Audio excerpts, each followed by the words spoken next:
अगर मैं कहूँ, आपसे क्वेश्चन पूछूं कि हमारी एज कहाँ से पता चलती है, आई एम श्योर आप सभी का ये उत्तर होगा कि एज चेहरे से पता चलती है। अगर चेहरे पर झुर्रियाँ आने लगी हैं, चेहरा थोड़ा डल पड़ने लगा है और एज स्पॉट्स, डार्क स्पॉट्स आने लगे हैं, दैट मीन्स कि एज बढ़ती जा रही है। 40 की एज क्रॉस कर ली है और बाल सफ़ेद होने लगे हैं तो 50 की एज क्रॉस कर ली है। एंड बाल अगर पूरे ही सफ़ेद हो चुके हैं, दैट मीन्स कि आप 60 के हो। लेकिन मैं अगर कहूँ कि एज चेहरे से नहीं, आपके पैरों के तलवों से पता चलती है, तो आपका क्या उत्तर होगा? आप कहोगे नहीं, पैरों के तलवे से कैसे पता चलेगी? तो आज मैं यही बताने वाली हूँ कि एज जो है वो आपके पैरों के तलवों में छिपी हुई है। आप अपनी एज को बढ़ा भी सकते हो, पैरों के तलवों को स्टिमुलेट करके, और घटा भी सकते हो। आपके शरीर में कोई रोग है या नहीं, ये भी आपके पैरों के तलवों से पता चल सकता है, और पैरों के तलवों से आप उस रोग को ठीक भी कर सकते हो। है ना अमेजिंग? चलिए जानते हैं फुट रिफ्लेक्सोलॉजी के कुछ ऐसे ही सीक्रेट। हेलो, आदाब, नमस्ते, सत श्री अकाल, welcome back to my YouTube channel. दिल से स्वागत करती हूँ आप सभी का मेरे चैनल पर, और यही आशा करती हूँ कि मेरी फैमिली यानी पूजा लूथरा फैमिली के सभी लोग बहुत बहुत खुश होंगे, अपना खूब सारा ख्याल रख रहे होंगे, बहुत बहुत पॉजिटिव तरीके से ज़िंदगी को जी रहे होंगे। आज बात करने वाली हूँ पैरों के तलवों के बारे में। सबसे पहले, जैसा कि मैंने पहले भी बताया, कि पता करना है कि अगर दिमाग में जो हार्मोन्स बन रहे हैं वो सही बन रहे हैं कि नहीं बन रहे। पता करना है आपकी डाइजेशन के बारे में, ठीक चल रहा है कि नहीं चल रहा है, या लिवर और ये जो हमारी इंटेस्टाइन्स हैं ये बूढ़ी होती जा रही हैं। पता करना है हमारी नसों के बारे में कि ठीक तरीके से सर्कुलेशन हो रहा है या नहीं हो रहा है। पता करना है लंग्स की हेल्थ के बारे में, चेस्ट की हेल्थ के बारे में, और पता करना है हमारी जो मूत्राशय है उसके बारे में, एक्सक्रीटरी सिस्टम के बारे में। तो आपके पैरों के तलवे या आपका पैर एक्चुअली बहुत बड़ी भूमिका निभाता है। कैसे? चलिए बताती हूँ। देखो, ये है पैर। अभी हम इन पैर की उंगलियों के या टोज के नाखून के दोनों side, upper side of the nails, sides में हम इंडेक्स फिंगर और थंब से दबा करके देखते हैं। अगर आपको पेन हो रहा है, दैट मीन्स कि आपकी वो कॉरेस्पॉन्डिंग उंगली जो है वो इशारा कर रही है किसी हेल्थ इशू के बारे में। तो पहले तो ये जान लीजिए कि कौन सा पैर का उंगली कौन सी रोग को बताती है हमें। तो ये जो अंगूठा है ये आपके स्कैल्प के बारे में बताता है, आपकी मानसिक अवस्था के बारे में बताता है, और साथ ही साथ आपके कंधों के बारे में बताता है। ठीक है? बाल गिर रहे हैं, आपका ब्रेन जो है वो सही तरीके से काम नहीं कर रहा है, कुछ हार्मोनल इशू है, या फिर आपकी मेमोरी वीक हो रही है, तो ये अंगूठा बताएगा। दूसरी जो फिंगर है आपकी, जिसे इंडेक्स टो भी कहते हैं, ये क्या बताएगा? ये बताएगा आपके डाइजेशन के बारे में। तीसरी फिंगर ये क्या बताएगी? ये बताएगी आपके सर्कुलेटरी सिस्टम के बारे में, यानी कि खून का जो दौरा है वो सही तरीके से कर रहा है कि नहीं कर रहा है, आपकी नसें ठीक तरीके से काम कर रही है या नहीं कर रही हैं। एंड जो फोर्थ फिंगर है वो बताएगी आपके चेस्ट के बारे में, आपके लंग्स के बारे में, और जो ये लिटिल टो है ये बताएगा एक्सक्रीटरी सिस्टम के बारे में, स्पेशली आपके मूत्राशय के बारे में और वजाइनल प्रॉब्लम्स के बारे में। ठीक है जी? कैसे बताएगा? आपको अपने टोज के साइड में, सिर्फ नाखून के साइड में इस तरह से दबाना है, इंडेक्स फिंगर और थंब की सहायता से। हाथ को इस तरह से दबा करके देखिए। आपको पेन हो रहा है? पेन हो रहा है तो आपके बाल गिर रहे हैं। पेन हो रहा है तो एंगर इश्यूज हो सकते हैं। पेन हो रहा है तो हार्मोनल इम्बैलेंस हो सकते हैं। इनमें से कोई भी चीज़ हो सकती है। दूसरी फिंगर को दबाएंगे, इंडेक्स जो टो है हमारा, दबा करके देखिए। आपको बहुत ज़्यादा पेन हो रहा है नाखून के साइड में, तो आपको डाइजेशन इश्यूज हैं, आपकी इंटेस्टाइन्स वीक हैं, या फिर आपका लिवर वीक है। तीसरी फिंगर,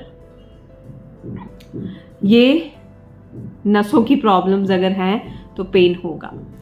चेस्ट, लंग्स आपकी ठीक से काम कर रहे हैं नहीं, दबा करके देखिए। अगर पेन हो रहा है दैट मीन्स कुछ चेस्ट में इशू है या लंग्स में इशू है। एंड 5th फिंगर या लिटिल फिंगर, यूरिनल इन्फेक्शंस आपको हो जाते हैं, यीस्ट इन्फेक्शन हो जाते हैं, तो आपकी ये फिंगर आपको बताएगी। या प्रोस्टेट इशू होता है जेंट्स में, यहाँ पेन हो रहा है तो दैट मीन्स कोई ना कोई प्रॉब्लम इन अंगों में पनप रही है।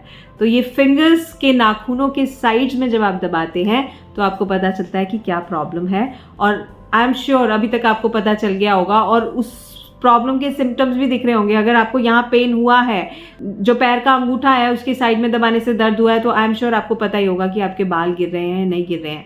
अब करना क्या है, अब आपको इन एरियाज को स्ट्रॉन्ग करने के लिए क्या करना है, पैर के तलवे पर जो आपके टोज है ना, टोज के पीछे टिप्स पर दबाना है।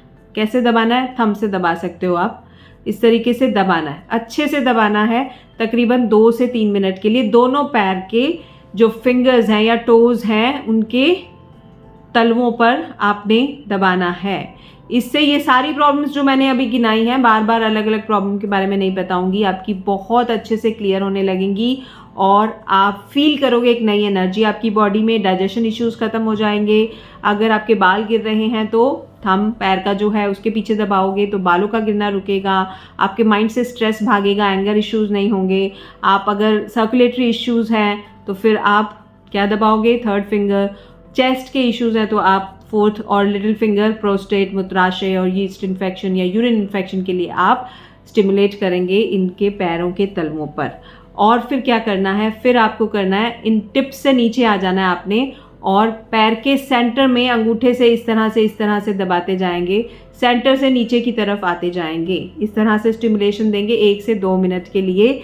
इससे क्या होगा, इससे आपकी जो स्पाइनल कॉर्ड है उससे रिलेटेड कोई भी इशू है तो वो आप बहुत जल्दी आपको आराम मिलेगा उसमें। जिसको स्लिप डिस्क की प्रॉब्लम है, कमर में दर्द रहता है, या जिसको शाटिका की प्रॉब्लम है, ये पैरों के बिल्कुल सेंटर में आप दबाएंगे।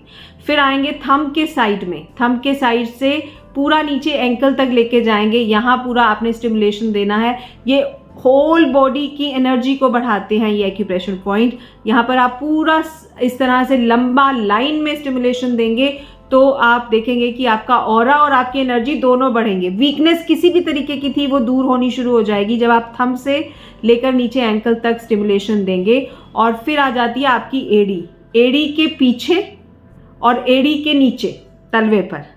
जब यहाँ स्टिमुलेशन देंगे तो क्या होगा, आपके रिप्रोडक्टिव ऑर्गन्स जो हैं वो स्ट्रेंथन होंगे, मजबूत होंगे। और साथ ही साथ जिनको प्रोलैप्स की प्रॉब्लम है, कई लोगों का यूट्रस प्रोलैप्स हो जाता है, कई लोगों की इंटेस्टाइन्स प्रोलैप्स हो जाती हैं, तो वो प्रॉब्लम ठीक होगी। और साथ ही साथ आपकी जो मसल्स हैं वो स्ट्रेंथन होंगी। ठीक है, ये मैंने पूरे पैर के आपको हर पॉइंट के बारे में बता दिया। ये करोगे तो ये होगा, ये करोगे तो ये होगा। और बहुत सिंपल है, दिन में कभी भी, चाहे रात को सोने से पहले ये काम कर लो, सिर्फ 3-4 मिनट लगेंगे, ज़्यादा नहीं लगेगा। और चाहे आप सुबह उठते ही ये काम कर लो, पूरे दिन आपके शरीर में एनर्जी रहेगी। जितने भी ऑर्गन्स हैं सब एकदम से स्ट्रेंथन होने वाले हैं। और साथ ही साथ आपकी बॉडी लाइट फील करोगे आप, बिकॉज डाइजेशन अच्छे से हो रहा है, हार्ट ठीक से काम कर रहा है, आपके बाल नहीं गिर रहे हैं, आपकी आंखें ठीक से काम करेंगी, आपका सारे ऑर्गन्स क्योंकि सही काम कर रहे हैं तो आपकी बॉडी लाइट फील होगी, एनर्जेटिक फील होगी, आलस नहीं होगा। और किसी तरह की कमजोरी है अगर तो वो दूर होने वाली है। तो इनको ज़रूर अपनाएं। सिर्फ 5 मिनट दिन में आई एम श्योर आप निकाल सकते हो। बस हम थोड़ा सा ना ओवरलुक कर जाते हैं अपनी हेल्थ को, तो वो नहीं करना है। ठीक है, छोटी छोटी चीज़ें हैं जिनको करने में ना तो समय लगता है ना पैसा खर्च होता है। आप टीवी देखते हो, 2-2 घंटे आप टीवी देखते हो, शायद फ़ोन पर आप दिन के 3-4 घंटे बिताते हो, और आई डोंट नो, गप्पे मारने में, खाना बनाने में, 100 चीज़ें करने में हम इतना टाइम लगा सकते हैं, लेकिन हम अपने लिए, अपनी हेल्थ के लिए इतना भी नहीं कर सकते। दवाइयों पर निर्भर रहना चाहते हैं। आई एम श्योर अगर आप ये करोगे ना, बच्चों जैसी एनर्जी आएगी आपके शरीर में, और दवाइयाँ तो कोसों दूर आपसे रहेंगी, आपको ज़रूरत नहीं पड़ेगी। यूथ को बरकरार रखना है तो ये फुट रिफ्लेक्सोलॉजी के जो पॉइंट्स मैंने बताए हैं इनको आपने ज़रूर फॉलो करना है। बुढ़ापा आएगा ही नहीं, ये मैं कह सकती हूँ, बिकॉज इतने अच्छे से ये पूरी बॉडी को रिजुविनेट कर देते हैं, पूरी बॉडी को डिटॉक्सिफाई कर देते हैं, इतने अच्छे से ये पूरी बॉडी को डिटॉक्सिफाई कर देते हैं, रिजुविनेट कर देते हैं कि आपकी पूरी बॉडी अच्छे से काम करे। तो आज के लिए इतना ही, कल मिलूंगी आपसे एक अमेजिंग से वीडियो के साथ। तब तक के लिए अपना ध्यान रखिए, खुश रहिए, बाय बाय।